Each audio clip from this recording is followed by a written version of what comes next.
राम राम भाई सारे भाई, हम आपका भाई सुंदर दोनों दिया और आप देख रहे हैं अपना चैनल स्टार सुंदर न्यूज़ है। दोस्तों फिलहाल भाई आप खड़े हाँ हनुमान गेट पर है और अपना बेरा है 19 तारीख के चुनाव हैं।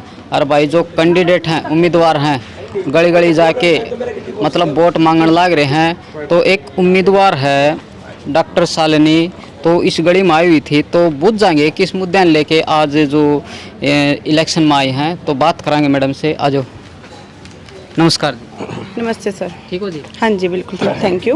तो आज जो इस गली में आए हो कितना प्यार मिल रहा है इस गली वाले का? देख गली वालों का तो बहुत प्यार मिल रहा है और बाकी तो रिजल्ट आने के बाद ही पता चलेगा। तो मटका का निशान मिल गया जी? हाँ जी बिल्कुल, मटके का निशान पानी है मिल गया क्या है। इसमें? अभी तो सर मटके में पानी नहीं है, बूंद बूंद से भरने की कोशिश करेंगे और एक दिन डेफिनेटली भर जाएगा। अच्छा अच्छा, क्योंकि जो आज मटके हैं ना वे सारे खाली पड़े हैं और उन भरनाड़ा नहीं है, क्योंकि पीछे भी बहुत सारे घोटाले हुए हैं। तो इन आपको कर पूरा करोगे जी? देखो सर, मटका तो पहले से ही आया है और राजनीति भी बहुत टाइम से चल रही है, तो हम राजनीति करने नहीं आए हैं। जब मैंने ये देखा, मैं इलेक्शन से पहले मैं डोर टू डोर गई थी, कुछ एक वार्ड मैंने विजिट किए हैं, वहाँ सबके मटके खाली थे। तो जब हमने नॉमिनेशन करा और हमें सिंबल चूज करना था, तो सिर्फ अकेली मैं ही थी जिसने मटका चूज किया, क्योंकि उन खाली मटकों को देख के मुझे बहुत दुख हुआ कि ये लोग सुबह रात एक ही बात सोचते हैं, कल पानी आएगा कि नहीं आएगा, हम नहाएंगे कैसे, हम पिएंगे कैसे। तो इसलिए मटका सिंबल लेना मेरा एक ही मोटो था कि हमने कैसे तैसे करके इस मटके को भरना है, हमें सेवा का मौका मिलेगा तो हर घर में मटका कभी खाली नहीं रहेगा, हमेशा भरा रहेगा जी। उस भाई का हाथ नहीं थे तो उनसे आपने उद्घाटन करवाया, तो ये कैसे सोचा आपने? नहीं सर, देखो अब ऐसा नहीं है कि हम सिर्फ इलेक्शन के बारे में ही सोचते हैं, इलेक्शन से पहले ही किसी को मिलते हैं। जब मैं एक डॉक्टर बनी हूँ, मेरे अंदर सेवा भावना थी, तो ही मैंने डॉक्टर बनने का निर्णय लिया। तो उससे पहले जब भी मेरा पूरी भिवानी में हम डोर टू डोर या वैसे भी हम सबको विजिट करते रहते हैं। मेरा दर्शन चैरिटेबल हॉस्पिटल है जहाँ मैं बिल्कुल दांतों को जिसकी भी प्रॉब्लम्स है मैं बिल्कुल फ्री सर्विस देती हूँ, उसके लिए मैं फ्री में उनको एग्जामिन करती हूँ। तो जैसे मुझे लगा था कि मैंने सुना था कि पेपर में आया है कि वहाँ दिव्यांग भाई बैठे हैं कोर्ट के बाहर, तो मेरा मन हुआ कि एक बार मैं उनसे मिल के आऊँ, एटलीस्ट पता होना चाहिए कि शहर में क्या चल रहा है और वहाँ किन मांगों को लेके बैठे हैं। लेकिन जब मैं उनके पास बैठी और मैंने सुना कि उनकी एक भी मांग नाजायज नहीं है, जिनको पैर भगवान ने नहीं दिए, भगवान ने नाइंसाफी कर दी, तो सरकार की इतनी बड़ी नाइंसाफी कैसे हो सकती है कि उस इंसान को जो में आपने 3rd फ्लोर पे जगह दे दी, जिसके पैर नहीं है, उनके लिए रैंप नहीं है, उनके लिए लिफ्ट नहीं है, तो वो 3rd फ्लोर पे कैसे जाके काम करेगा? तो उनकी ये मांग जायज़ है, नाजायज़ नहीं है। तो उनकी कोई भी मांग नाजायज़ मुझे नहीं लगी। अगर वो ये चाहते हैं कि हमारे पैर नहीं हैं, हमें जो भी ट्रैफिक है, हम बस में जाते हैं, हमें उसमें सहूलियतें मिलनी चाहिए। आप देखो आम इंसान के घर में भी अगर हमें लगता है कि भगवान ना करे किसी को कोई भी दिक्कत आती है, फिर कोई बूढ़ा भी हो जाता है, तो हम उनकी सारी सहूलियतों का ध्यान रखते हैं। अगर वो चल नहीं सकता, हम उन्हें व्हील चेयर देते हैं, वो चल नहीं सकता, हम उनको रैंप बनवा के देते हैं। तो ऐसा क्या हो गया? सरकार को ऐसे कहाँ बात लगी कि उन लोगों की मांगें सरकार को नाजायज़ लगती हैं? तो जब भी मैं उनसे मिली हूँ, मैंने देखा है कि उनको बहुत सारी प्रॉब्लम फेस करनी पड़ी हैं। वो कम से कम भी 75 दिनों से वहाँ बैठे हैं। आम इंसान एक दिन घर से पूरा डे नाइट बाहर नहीं रह सकता। वो 75 दिनों से डे नाइट अपने बर्तन, अपना सामान लेके वहाँ सो रहे हैं, वहाँ रह रहे हैं। बारिश भी आई है, आंधी भी आई है, गर्मी आप लोगों ने देख ली है। हर माहौल में, हर मौसम में वो वहाँ डटे हुए हैं। अभी कुछ दिन बाकी हैं, तो आपने जो भिवानी का एरिया है कितना कवर कर लिया है?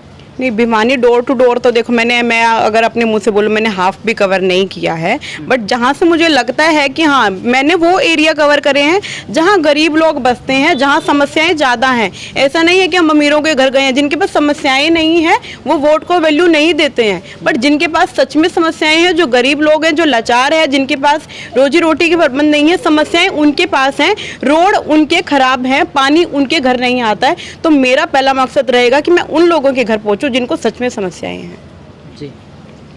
और भिवानी की जो समस्या है, आज गली लगा लो, चाहे बारिश आवे तो गोडो गोडो पानी भर जाए, तो इस ना पे कुकर जो समस्या है ना कुकर निपटारा करोगे? देखो हर एक समस्या एक दिन में पैदा नहीं होती है।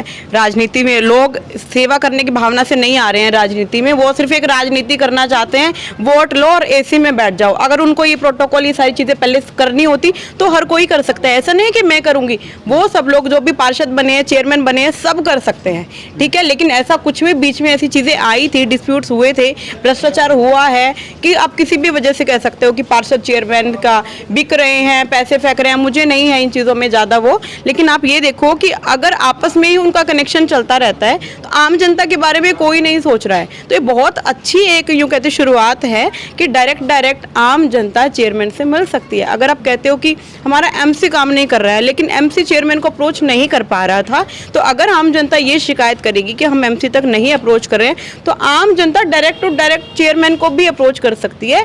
एक बिल्कुल टोल फ्री नंबर दिया जाएगा जिस पे अगर किसी को कोई भी समस्या है तो वो एक फ़ोन कॉल पे अपनी शिकायत दर्ज करा सकता है और जितना जल्दी पॉसिबल होगा उनकी समस्याओं को समाधान किया जाएगा।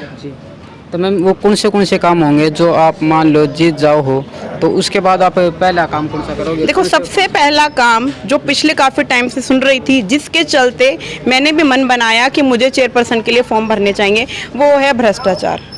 देखो, एक चेयरमैन को तनख्वाह भी मिलती है, सारे काम मिलते हैं, तो ऐसा क्या आ जाता है उनके पास कि उनको भ्रष्टाचार में लिप्त होना पड़ता है? मुझे लगता है कि साफ साफ उनकी नीयत की कमी है। ठीक है, सबसे पहला होगा भ्रष्टाचार को ख़त्म करना और बिल्कुल भिवानी नगर परिषद में पारदर्शिता के साथ काम करना। कोई ऐसा नहीं होगा कि रूम के अंदर काम हो रहे हैं, नहीं, आम जनता के बीच में बैठ के समस्याएं सुनी जाएंगी, आम जनता की सलाह लेके ही समाधान किए। क्या काम होंगे? देखो, सबसे पहले भ्रष्टाचार खत्म करना। दूसरा मेरा पॉइंट रहेगा, जो मेरे दिव्यांग भाई वहाँ बैठे हैं, अगर उनकी कोई भी ऐसी समस्या है जो नगर परिषद के अंडर आती है तो सबसे पहले में उनको सुलझाया जाएगा। तीसरी मैंने मेन समस्या देखी है कि मैं जहाँ पर जा रही हूँ सबको पानी की समस्या है, खाली गड्ढे ही नज़र आ रहे हैं। तो तीसरी समस्या ये रहेगी कि मेरा पहला मोटो ये रहेगा कि घर घर में पानी पहुँचना चाहिए, क्योंकि जल ही जीवन है, सिर्फ कहने के लिए नहीं होता, जल जीवन हकीकत में भी होता है। ठीक है, उसके बाद जो भी सीवरेज है, जो भी मतलब मुझे जैसी समस्याएं सामने आती रहेंगी वैसे वैसे उनका निपटारा भी किया जाएगा। 4 हुए मैम, एक और जो ये मेन रोड है आपने देखे होंगे, जैसे ये डिवाइडर्स लगे हुए हैं, हर एक डिवाइडर टूटा हुआ है, लेकिन आप कहीं बाहर जाते हो आपने देखा होगा डिवाइडर के अंदर हमने अपने पौधे भी उगा सकते हैं, हम पर्यावरण को भी बचा सकते हैं। तो बिल्कुल मेरा यही रहेगा कि भिवानी को इतना सुंदर बनाया जाएगा कि लोग नाम से सोचेंगे कि भिवानी बहुत सुंदर है और हमें भिवानी में एक बार विजिट जरूर करना चाहिए। तो आज जो भी गरीब है अपनी फाइल लेके जाओ है, जड़ तो फाइल चलो होड़ तरपे लागने शुरू हो जाए, ऊपर ही हैं, तो इसको कैसे खत्म करोगे? देखो, बिल्कुल अभी मैंने आपको बताया है, एक टोल फ्री नंबर दिया जाएगा, वो बिल्कुल उस इंसान का उसका दिया जाएगा जो बिल्कुल मेरे क्लोज होगा। बीच में मैंने कोई मीडिएटर्स नहीं रखने हैं, किसी तरीके का कोई काम नहीं होगा। अगर आम जनता को लगता है उनके काम नहीं हो रहे हैं तो एक हर वार्ड के बाहर एक शिकायत और सुझाव पेटी रखी जाएगी, वो अपनी शिकायत उसमें डाल सकते हैं। हर अल्टरनेट डे पे उस शिकायत पेटी को खोला जाएगा, उसकी समस्या देखी जाएंगी। अगर कहीं भी हमें ये लगा कि उनकी सुनवाई नहीं हो रही है तो उन पर सीधा डायरेक्ट एक्शन होगा। मैं सिर्फ हमारा यहाँ आने का एक ही मकसद था कि क्योंकि मैंने खुद कई बार विजिट किया है, मैंने खुद ये समस्याएं फेस करी है, तो मैं यही सोचती हूँ कि एक डॉक्टर हो कि अगर हमें ये समस्याएं हो सकती हैं तो आम जनता, लेबर पार्टी तो बहुत ही मजबूर है, वो कहाँ से पैसा देगी? उनके पास 2 रोटी खाने के लिए पैसे नहीं होते तो कहाँ से पैसा देगी? वो ये सोच के अपने घर ही बैठ जाते हैं कि अब कुछ नहीं होता, अब तो भगवान भरोसे है। नहीं, लेकिन अब ऐसा पॉसिबल है कि अगर किसी को कोई भी समस्या होगी तो वो डायरेक्ट चेयरमैन से बात कर सकेगा और उसकी हर समस्या का समाधान किया जाएगा। तो इससे पहले भी कोई इलेक्शन लड़े आपने? नहीं, this is the first time कि हम एंटरिंग इट। कैसा अनुभव हो रहा है? अनुभव अच्छा है, देखते हैं, बाकी भगवान भरोसे। जी। तो भिवानी में कितने वोट हैं? भिवानी में 1,47,000 वोट है और बूथ 140 हैं। 140? बिल्कुल। 137 होना चाहिए।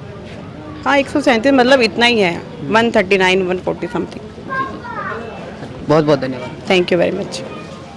तो ये थे हमारे साथ में डॉक्टर शालिनी जो उम्मीदवार हैं और मटका का निशान है। देखते हैं आगे भाई क्या कुछ हो है और इंटरव्यू किस उम्मीदवार का लेवा। तो बने रहिए दोस्तों मेरे साथ में, मैं आपका भाई सुंदर दिनोदिया। जय हिंद, जय भारत, जय जवान, जय किसान, भारत माता की जय।